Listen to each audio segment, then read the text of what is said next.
السلام علیکم ورحمۃ اللہ وبرکاتہ۔ وعلیکم السلام ورحمۃ اللہ وبرکاتہ۔ شیخ، بعض مستشرقین سیدنا ابراہیم علیہ السلام کا وجود کا انکار کرتے ہیں، جیسے پچھلی بار آپ نے ڈاکٹر طٰہٰ حسین کے اعتراض کا ازالہ کیے تھے، اسی طرح اور بھی مستشرقین اعتراض کرتے ہیں،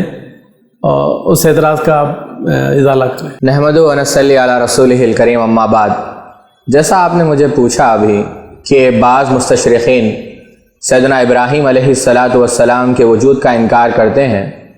اور یہ کہتے ہیں کہ ایسی کوئی شخصیت کا وجود تاریخ میں نہیں ملتا، تو اولاً تو یہ بات سمجھنی چاہیے، جیسا مجھے علامہ عبد الماجد دریابادی رحمہ اللہ کی بات یاد آ رہی ہے، آپ نے قصص کے اندر کہا تھا کہ جہل اور ناخبری ایسی چیز ہے، یعنی جو لوگ وحی کے منکر ہو جاتے ہیں، یعنی دین کا انکار کرنے پر تلے ہوتے ہیں، وہ خود اپنے عقل کے دشمن ہو جاتے ہیں۔ تو یہ جو لوگ ہیں، اب واضح طور پر یہ بات میں کہہ سکتا ہوں علی وجہ البصیرت، یہ عقل کے دشمن ہے، کیونکہ دیکھیے پہلی بات تو ہمیں یہ بات سمجھنا چاہیے، جو اصول ہے وہ یہ ہے کہ ہم تاریخی روایات کو یا تاریخ کی واقعات کو ہم قرآن کے ذریعے سے دیکھیں گے یا قرآن کے ذریعے سے ان کی چھان بین کریں گے کہ آیا وہ صحیح ہے یا نہیں۔ لیکن نعوذ باللہ من ذالک یہ تو الٹا ہو رہا ہے، کیا ہم قرآن مجید کو سمجھیں گے یا قرآن مجید کی حقانیت کو محض تاریخی روایات کی بنیاد پر ہم اسے صحیح ثابت کریں گے یا غلط ثابت؟ یہ بالکل بات غلط ہے۔ کیوں؟ اللہ رب العزت نے متعدد مقامات پر ابراہیم علیہ السلام کا ذکر کیا قرآن مجید میں، آپ بخوبی جانتے ہیں۔ تو اب کسی مسلمان کے لیے ہمیں یہ اس بات کی کوئی ضرورت نہیں کہ اب ہم کسی تاریخی باتوں سے یا تاریخ کی کتابوں سے یا کوئی جسے ہم ہسٹوریکل ریکارڈز کہتے ہیں اس سے یہ ثابت کریں کہ ابراہیم علیہ السلام کا وجود ہے۔ پھر بھی بات عرض کرنے کے لیے میں یہاں پر ایک بات آپ کو سمجھا دیتا ہوں۔ پہلی چیز تو یہ ہے کہ ابراہیم علیہ السلام کا وجود متعدد تاریخ کی کتابوں میں پایا گیا، بلکہ آپ جان کر تعجب کریں گے، امام ابن کثیر رحمہ اللہ البدایہ والنہایہ میں، اور یہی بات ابن خازن نے اپنی تاریخ کے اندر، امام ابن جوزی نے المنتظم کے اندر نقل کیا کہ 513 ہجری میں ابراہیم علیہ السلام، اسحاق علیہ السلام، یعقوب علیہ السلام کی خبروں کو کھودا گیا، یعنی ایک حادثے کی بنا پر وہ، اور یہ دیکھا گیا کہ ان کی لاشیں صحیح سلامت ہے، جیسا آپ جانتے ہیں معروف حدیث ہے۔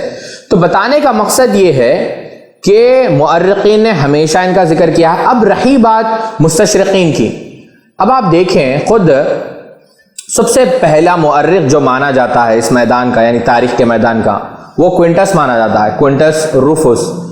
اس نے اپنی کتاب کے اندر، جس نے سکندر اعظم کے اوپر تفصیل سے لکھی، اب اس کا غالباً انگلش میں بھی ترجمہ ہو چکا ہے، اس کے اندر اس نے تفصیل کے ساتھ سیدنا ابراہیم علیہ السلام کا ذکر کیا، جو تاریخ کی پہلی کتاب ہے، اور لکھنے والا غیر مسلم ہے۔ حتیٰ کہ جب یہ اعتراض کیا گیا، میں جانتا ہوں بخوبی بہت سارے مستشرقین نے یہ اعتراض کیا، تو شیخ عباس محمود رحمہ اللہ نے ایک کتاب لکھی ابو الانبیاء ابراہیم علیہ السلام، آپ نے اس کے اندر مستقل اس اعتراض کا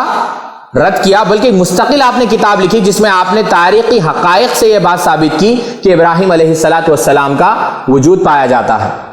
اب آخری بات سمجھانے کے لیے بہت ساری چیزیں ایسی ہیں، مثال کے طور پر میں حال ہی کی بات ہے 1922 کی،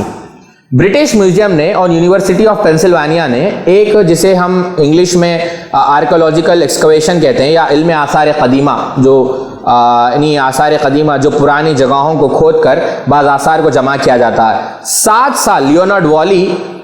ایک غیر مسلم تھا، اس نے 7 سال عراق کے پاس ایک علاقہ ہے اور، اس نے 7 سال اس پہ کھدائی کی، اور جب کھدائی کی تو اس نے 2 کتابیں لکھی، ایک کارلینز کے نام سے اس نے کتاب لکھی اور ایک ابراہیم علیہ السلام کے اوپر اس نے کتاب لکھی۔ اور جب انہوں نے 7 سال وہاں پر کھدائی کی تو پورا ابراہیم علیہ السلام کا شہر کم و بیش 22 سے 30 فٹ نیچے ایک شہر وہاں پر آباد تھا، جہاں پر پورے بت تھے، یعنی وہاں پر بتوں کی کیا ہوتی تھی؟ عبادت ہوتی تھی۔ اور اس میں یہ بات اس نے واضح طور پر ثابت کی کہ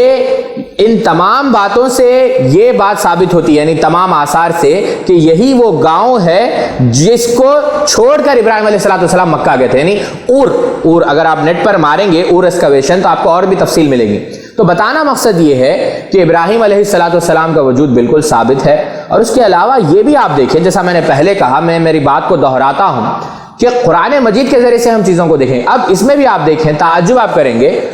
جو تحریف شدہ انجیل ہے اس کے اندر بھی ابراہیم علیہ السلام اور ان بتوں کا ذکر ہے، لیکن جو 3 چیزوں کا ذکر قرآن مجید میں ہے،